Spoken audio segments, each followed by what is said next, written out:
ಅದಕ್ಕೆ ನಾನು ವೃತ್ತಿಯಲ್ಲಿ ಶಿಕ್ಷಕನಾಗಿ, ಉಪನ್ಯಾಸಕನಾಗಿ, ಪ್ರಾಚಾರ್ಯನಾಗಿ ನಿವೃತ್ತಿ ಹೊಂದಿದ್ದೀನಿ. ಈಗ 6 ವರ್ಷಗಳಾದ ನಿವೃತ್ತಿ ಹೊಂದಿ ಈಗ ಜೀವನವನ್ನು ಬೆಂಗಳೂರಿನಲ್ಲೇ ಕಳೀತಾ ಇದ್ದೀನಿ. ಕಾರಣ ನನ್ನ ಮಕ್ಕಳಲ್ಲಿ ಖುಷಿಯಾಗಿರ್ಬೋದು. 3 ಜನ ಮಕ್ಕಳು BA ಮಾಡಿ ಕಾನೂನು ಬಿಟ್ಟು ಮೊಮ್ಮಕ್ಕಳು ನೋಡ್ತಿದ್ದ ಅವರಿಗೆ ನಾವು ಖುಷಿಯಾಗಿ ಸಂತೋಷವಾಗಿ ನಾನು ಈ ತರಗತಿ ಅಂತ ಬರೋದಕ್ಕಿಂತ ಮತ್ತು ನಮ್ಮ ರಾಕ್ಷಸ ಜೀವನ ಮನುಷ್ಯರು ಅದೊಂದು 2 ನಿಮಿಷ ಹೇಳ್ಕೊಳ್ಳೋಕೆ ಇಷ್ಟಪಡ್ತೀನಿ. ಯಾವ ರೀತಿ ಮೊದಲ ಬಾರಿಗೆ ಮನೆಯಲ್ಲಿ ನಮ್ಮ ಮಿಸ್ಸಸ್ ಏನಾದರೆ ಒಂದು ವ್ಯತ್ಯಾಸ ಆದರೆ ಅಥವಾ ಹೇಳಿರೋದು, ಒಂದು ಅಡುಗೆ ಮಾಡೋದೇ ಆಗ್ಬೋದು, ನಾನು ಹೊರಟಾಗಿ ಏನಾದ್ರು ಒಂದು ವಸ್ತು ಕೊಡೋದೇ ಆಗ್ಬೋದು, ಈ ಥರ ಜೀವನ ಇತ್ತು. ಕ್ಲಾಸ್ ರೂಮ್ನಲ್ಲಿ ಹೆಂಗಂದರೆ ಸೆಕೆಂಡ್ ಟೈಮ್ ಯಾರಾದರೂ ಕೇಳಿದ್ರು ಬಿದ್ದು ಒಂದು ಕಾಲೇಜಲ್ಲಿ ನಾನು ಮ್ಯಾಥ್ಮೆಟಿಕ್ಸ್ ಟೀಚ್ ಮಾಡ್ತಾ ಇದ್ದೆ. ಏನಾರ ಬೈತಾ ಇದ್ದು, ಒದಿತಾ ಇದ್ದು. ಈಗ ಯಾವ ವರ್ಷ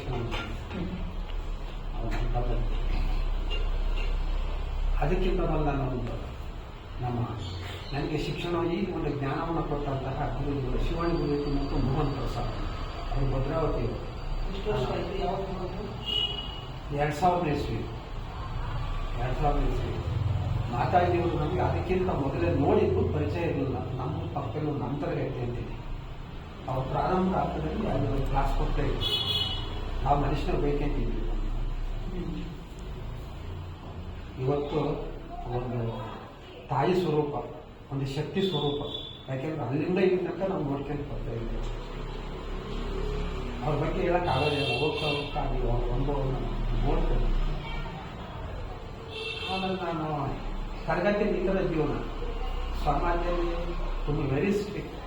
ನಾನು ವರಿಷ್ಠರು 2 ಸರಿ ಪೇಪರ್ ವ್ಯಾಲ್ಯೂಷನ್ಗೆ ಹೋಗ್ಬೇಕು, ಮತ್ತು ಎಕ್ಸಾಮ್ ಸ್ಕ್ವಾಡ್ ಡ್ಯೂಟಿ ಮಾಡಿ. ಯಾವ ಊರಿಗೆ ಹಾಕ್ತಾರೋ ಗೊತ್ತಿಲ್ಲ, ಯಾವ ಜಿಲ್ಲೆಗೆ ಹಾಕ್ತಾರೋ, ಯಾವ ತಾಲೂಕಿಗೆ ಹಾಕ್ತಾರೋ. 18-22 ಸಲ ಡ್ಯೂಟಿ ಮಾಡಬೇಕು. ಪೇಪರ್ ವ್ಯಾಲ್ಯೂಷನ್ 10 days 12 days ಆಗ ಅಲ್ಲಿಂದ ಬಂದೇನೋ ಸೀದಾ ಅಡ್ಮಿಟ್.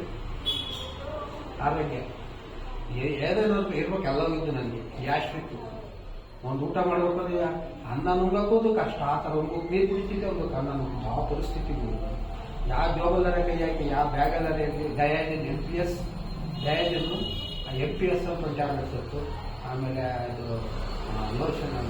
ಸೊಲ್ಯೂಷನ್ ಒಂದು ಕುಡಿತಾ ಇತ್ತು, ಡಯಾಜಿನ್ ಬಾಕಿ. ಯಾವಾಗ ನನಗೆ ನನಗೆ ಸಿಕ್ಕಾಪಟ್ಟ ಸಿಟ್ಟು. ಯಾರು ಮಾತಾಡ್ತೋ ಅವ್ರ ಮೇಲೆ ಇರ್ತಿದ್ವು.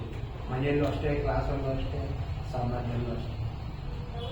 ನನ್ನ ತಂಗಿ ಟೀಚರು, ಅವಳು ಬೇಗ ಹೇಳಿದ್ರೆ ಅವಳಿಗೆ ಹೊಡೆದ್ಬಿಟ್ಟಿದ್ದೆ. ಬೆಳಿಗ್ಗೆ 5 ಗಂಟೆಗೆ ಯಾರು ಖುಷಿಯ ನನ್ನ ಮಿಸಸ್ ನಾನು ಭಯ ಆಯಿತು. ನೀವೆಲ್ಲ ಹೊತ್ಬಿಟ್ಟು ಎಬ್ಬರಿಸ್ತೀನಿ, ನಮಗೆ ಇದಾಗತ್ತೆ ಅಂತ. ನಂದೆಲ್ಲ ಭಾರಿ ಕೆಟ್ಟಾಗಿತ್ತು ಜೀವನ. ಆಮೇಲೆ ಈ ಕ್ಲಾಸ್ ಅಜ್ಜಂಪುರದಲ್ಲಿ ನಾನು ತಗೊಂಡದ್ದು. ಅಲ್ಲಿಂದ ಈ ತನಕ ನನ್ನ ಗುರು ಪರಂಪರೆ ಎಲ್ಲ ಸಾಕಷ್ಟು ಜನ ಗುರು ಪರಂಪರೆ ಆದರೆ. ಅದ್ರಾಗೆ AMC ಕ್ಲಾಸ್ ಇರ್ಬೋದು, BST ಕ್ಲಾಸ್ ಇರ್ಬೋದು, ಎಲ್ಲ ತಗೊಂಡು ನನಗೆ ತರಗತಿ ಕೊಟ್ಟು ಈ ಮಟ್ಟಕ್ಕೆ ತಂದಂಥ ನನ್ನ ಗುರು ಪರಂಪರೆ ಮೊಟ್ಟ ಮೊದಲ ಬಾರಿಗೆ ನನ್ನ ಮನದಲ್ಲಿ ನೆನೆದ ಅವರಿಗೆ ಸಾಷ್ಟಾಂಗ ನಮಸ್ಕಾರವನ್ನು ಅರ್ಪಿಸ್ತೀನಿ. ಆಗ ಅಲ್ಲಿಂದ ಈ ತನಕ ನಾನು ಕ್ಲಾಸ್ ಟಚ್ ಇಟ್ಕೊಂಡಿದ್ದೀನಿ. ನನ್ನ ಮಟ್ಟಿಗೆ ಕ್ಲಾಸ್ ತಗೊಂಡವರಲ್ಲ ಇವತ್ತು ಗುರು ಸ್ಥಾನದಲ್ಲದೆ. ನಾವಿನ್ನೂ ಕಳ್ಳಾಟ ಆಡಿ ಶಿಕ್ಷಣ ಸ್ಥಾನದಲ್ಲಿ ಇದ್ದೀವಿ. ಕಾರಣ ಅಂದರೆ ನನಗೆ ಅನೇಕ ಒತ್ತಡಗಳು, ಕುಟುಂಬದ ಇರ್ಬೋದು ಇದಲ್ಲ. ಆಮೇಲೆ ಈ ಕ್ಲಾಸ್ ತಗೊಂಡ ನಂತರ ಎಷ್ಟು ಸುಮಾರು ಕ್ಲಾಸು ರಿಪೀಟ್ ಕ್ಲಾಸ್ ತಗೊಂಡಿದ್ದೀವಿ, ರೆಗ್ಯುಲರ್ ಕ್ಲಾಸ್ ತಗೊಂಡಿದ್ದೀವಿ, AMC ಹೋಗ್ತಿರ್ತೀವಿ. ಈ ಕ್ಲಾಸ್ ಕಲಿಸಿದ್ರಿಂದ ನಾನು ಇನ್ನೂ ಮನುಷ್ಯನ ಬಂದಿದ್ದೀನಿ. ಆಮೇಲೆ ಆ ಕ್ಲಾಸಲ್ಲೂ ಅಷ್ಟೇ. ಈ ಕ್ಲಾಸ್ ತಗೊಂಡ ನಂತರ ನನ್ನ ನೀತಿಗಳೇ ಬದಲಾವಣೆ ಆಗಿದೆ. ನಮ್ಮ ಸ್ಟಾಫ್ನವರಾಗಲಿ, ನಮ್ಮ ಸ್ಟೂಡೆಂಟ್ ಆಗಲಿ, ನಮ್ಮ ಸರ್ ಇಷ್ಟೊಂದು ಬದಲಾವಣೆ ಆಗಿದೆ. ಮತ್ತೆ ಸೆಕೆಂಡ್ ಟೈಮ್ ಕೇಳಿದ್ರೆ ಯಾಕಪ್ಪ ಅರ್ಥ ಆಗಲ್ಲ, ಏನು ಅಂತ ಕೇಳೋದು, ಅವರಿಗೆ ಸಮಾಧಾನದಲ್ಲಿ ವರ್ಸೋದು. ಈ ಥರ ನನ್ನ ಜೀವನನೇ ಪರಿವರ್ತನೆ ಆಯಿತು. ನನ್ನ ಆರೋಗ್ಯ ನನ್ನನ್ನು ಹೋಗೇ ಬಿಟ್ಟ ಅಂತ ತಿಳ್ಕೊಂಡದ್ದು. ಆ ಥರ ಸೀರಿಯಸ್ ಆಗಿತ್ತು. ಮಣಿಪಾಲಲ್ಲಿ 22 ದಿನ ಅಡ್ಮಿಟ್ ಆಗಿದ್ದು. ನಮ್ಮ ಕಾಲೇಜಲ್ಲೆಲ್ಲ 10 ಕಣ್ಣೀರಾಗಿತ್ತು. ನಮ್ಮ ಸರ್ ಹೋಗ್ಬಿಟ್ಟು ನಾನು ಫಸ್ಟ್ ಕ್ಲಾಸಲ್ಲಿ ಕಂಡ್ರೆ ಯಾಕೆ ಹಂಗೆ ಹೇಳ್ತೀವಿ, ಹೋಗಿದ್ದಿದ್ದ, ಅಡ್ಮಿಟ್ ಆಗಿದ್ದಿದ್ದ, ಟ್ರೀಟ್ಮೆಂಟ್ ತಗೊಂಡಿದ್ದ.